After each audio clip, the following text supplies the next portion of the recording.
Summer brings out hundreds of kids to camps across the Rockford area, but extreme heat this summer is testing staff skills to keep kids cool. WIFR's Nathaniel Langley finds out how some camp counselors succeed at that task. When the heat bears down, camp counselors work to keep spirits up.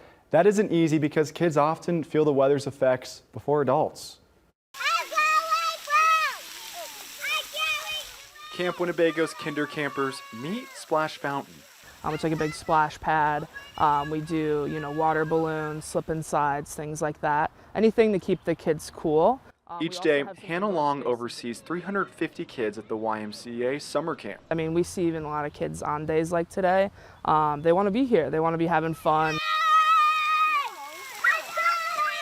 Because kids are smaller than most adults, they're more vulnerable to dehydration or worse.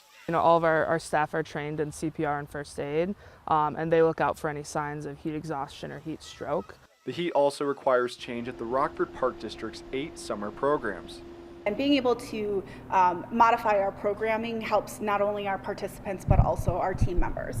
The Park District follows one specific guideline for severe weather. If the feels-like temperature reaches above 100 degrees, some programs may move indoors. If it's not something that we have an alternate location, we may make that decision to cancel. So far this summer, both camp leaders say their teams beat the heat with fun.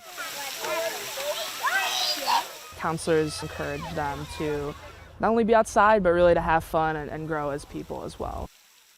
Long recommends grown-ups prepare their kids before any day in the heat. Besides bringing water, she recommends campers wear loose-fitting clothing. Thank you, Nathaniel. And for those in Rockford Park District programs, alerts for any changes will be posted online. So far, at least 2 have closed for this afternoon.